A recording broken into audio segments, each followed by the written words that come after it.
ములుగు జిల్లా ఏటూరు నాగారంలో నూతనంగా నిర్మించిన అయ్యప్ప స్వామి దేవాలయంలో కార్తీక పౌర్ణమి సందర్భంగా 150 మంది అయ్యప్ప స్వాములు మాలాధారణ చేశారు.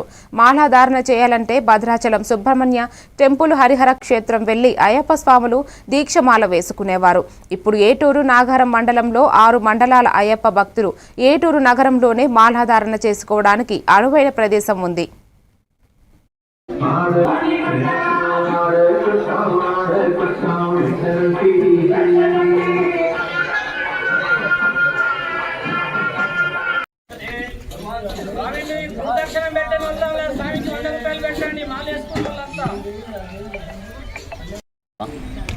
ఈరోజు ఏటూరు నాగారం మండలంలో నూతనంగా నిర్మించినటువంటి శ్రీధర్మశాస్త్ర అయ్యప్ప దేవాలయంలో తొలిసారిగా ప్రప్రథమంగా ఈరోజు 150 మంది మాలాధారణ దీక్ష తీసుకోవడం జరిగింది.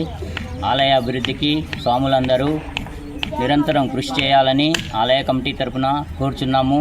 పూర్వము స్వామి శరణం, స్వామియే శరణమయ్యప్ప. మన ఏటూరు నాగారంలో నూతనంగా ఏర్పాటు చేసుకున్నటువంటి శ్రీధర్మశాస్త్ర అయ్యప్ప స్వామి దేవాలయంలో ఈరోజు కార్తీక పౌర్ణమి సందర్భంగా 150 మంది స్వాములు మాలాధారణ చేసుకున్నారు. ఇక్కడ చాలా అద్భుతంగా పూజలు జరుగుతున్నవి.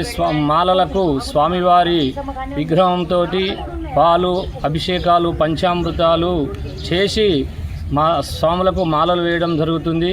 అదేవిధంగా ఆలయంలో ఇక్కడ విఘ్నేశ్వర స్వామి ఆలయం, నాగేంద్ర స్వామి ఆలయం, సుబ్రహ్మణ్య స్వామి ఆలయం, ఇందులో శివపార్వతులు శివాలయం కూడా ఉంది. కింద అండర్ గ్రౌండ్లో మాలికాపురత్తమ్మ ఆలయం కూడా ఉన్నది. దాంతోపాటు